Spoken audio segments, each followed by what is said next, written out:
Hello, today is the release day of my third book with Harlequin Love Inspired Mother for a Month. And I am so excited about this. I love everything about this book. I love the cover, that cute little baby on the cover. I love the enemies, the sweetheart tropes.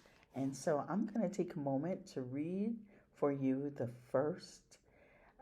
a little bit of the first chapter of Mother for a Month. Of all the locations in all the world, Joel Armstrong had to end up here in Shreveport, Louisiana, on a Friday afternoon in this tiny blip of an airport. Sienna King leaned forward so her knotless auburn braids would cover her face while she read through her dissertation research on her iPad mini titled The Effect Size of Teaching on Student Progress Despite Poverty and Parenting. This was her fourth time reading through it after the humiliating faux pas during her defense the week before. But Sienna would have had a second chance to present during the summer, and she was going to ensure there wouldn't be a need for a third. Maybe Joel wouldn't spot her, although at 5'10" she was hard to miss, especially with so many empty seats in the small waiting area. Still, a girl could hope. A shadow loomed. In her peripheral view, Sienna saw a long, lanky frame slink into the seat next to her and gave him the side eye. At 6'4", Joel was one of the few men who truly towered over her. He had olive-toned skin like she did, a light beard, and curls the girls seemed to love. He'd only recently started sporting a beard which suited him. "What are you doing here?" she asked, moving her braids off her face, not even trying to feign surprise or hide her irritation at her companion. This was how she communicated with Joel. Ever since he had beaten her at the annual spelling bee in second grade, her parents had been mad at her for spelling the word fuchsia incorrectly. Sienna had been angry at Joel. He had preened over that plastic medal, keeping it on his desk just to taunt her, which led to the birth of their decades-long rivalry. All through school, if she answered a question, he had the opposite response. The worst of it was in high school when he received a perfect score on the SATs. Eventually, their interactions with each other became a habit. It was one she never intended to break.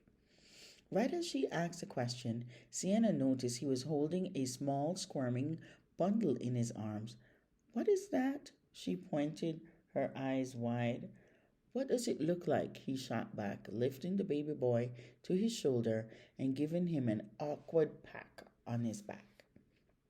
At least she presumed he was a boy, judging by the blue blanket dotted with gray elephants and the baby bag. Suddenly, the baby opened his mouth, fully intending to suck on Joel's jacket. A very dirty jacket. Sienna considered moving to another seat, but she couldn't risk the baby sucking on germs. She dropped her iPad in her bag and rescued the infant from his clueless caretaker just as he stuck out his little tongue. "What did you do that for?" Joel snapped, holding on to the infant's leg with one hand while lifting his baseball cap to glare at her.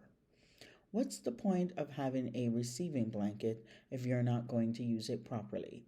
She jutted her chin toward him. "He was about to eat your filthy jacket. Although I'm not sure why you're wearing one in the month of June." Sienna made a show of placing the receiving blanket over her shirt and then cuddling the baby in her arms. Releasing his hold, Joel rested his head against the wall. "Good catch. I didn't even think about it." He sighed. "Not even an hour, and I'm already failing at this whole babysitting thing. I don't know what made me say yes," he mumbled. The baby fussed. "Where's his bottle?" she asked. Joel fumbled around in the diaper bag and took out a small bottle. Sienna popped it into the infant's mouth. He started sucking hard.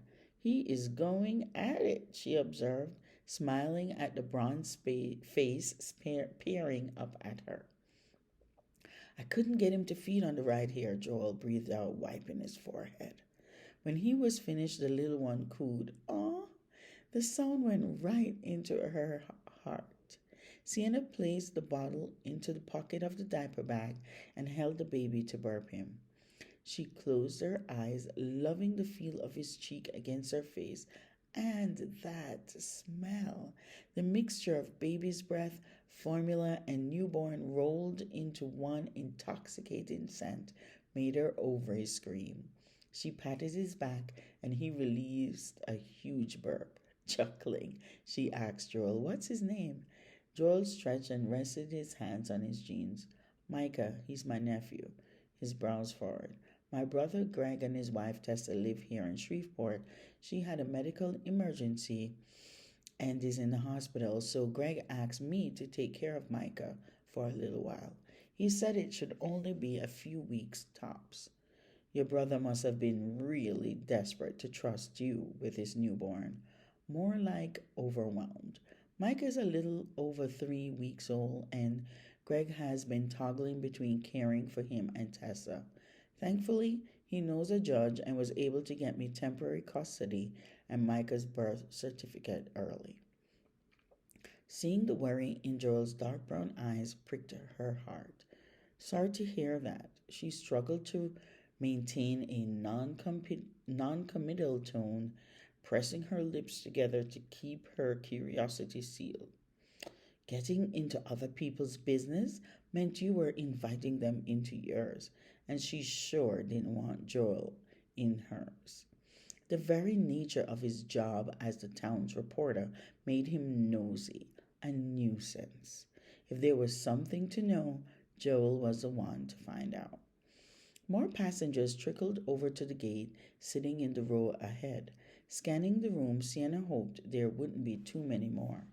"What brings you to Shreveport?" Joel inquired. She adjusted the baby tummy up on her lap. "A former student of mine is in the Air Force and invited me to his pinning ceremony as he was ranking up." "Oh, that's right. There's a base about 20 minutes from here." He cocked his head. "That was nice of you to attend." "Well, he doesn't have any family, so I kept in touch with him through the years. And that's why you're Swallow Creek's Teacher of the Year for 2 years in a row. I wish you would let me feature you in the town paper." "I don't need recognition," she said, her tone frosty. "Whatever I do for others is because I care." "All the more reason to let me do the story." Joel had been pressing her to do the article since last year. She turned him down every time, but that didn't stop him from trying. "See, this is why I don't try to have a conversation with you. You don't quit." Sienna pulled out a changing pad and a diaper, then changed Micah. Micah pumped his little legs. "Where's this car seat and stroller?" she asked when she was finished. "I checked the car seat and didn't take the stroller," Joel said, pointing to the baby carrier on his chest. "I wanted to pack line. I'll buy whatever he needs once I'm home." She snorted. "That was a big mistake. You're going to need a ton of stuff. These little guys come with a lot of baggage. You'll have to get a bassinet, formula, diapers, a baby cam, all of that." "Yeah, I am clueless." He rubbed his chin and studied her. "You seem to know a lot about babies. Would you mind coming with me to the department store once we're back in town?" Uh, "I don't know if I'm the right person for the job," she hedged, returning the baby to Joel. She grimaced at Joel's awkward attempts to hold the infant. "Maybe you could ask Jade or Kelsey," she said, referring to her best friends who were mothers. Sienna was godmother to Jade's 16-year-old daughter, Isabella, and she played aunt to Kelsey's twin 6-year-old stepdaughters, Mia and Morgan. Kelsey was also expecting and due sometime in early July. "Thanks, I'll reach out." He sounded lost, but Jade or Kelsey would set him straight, Sienna told herself, pushing back the small feeling of guilt.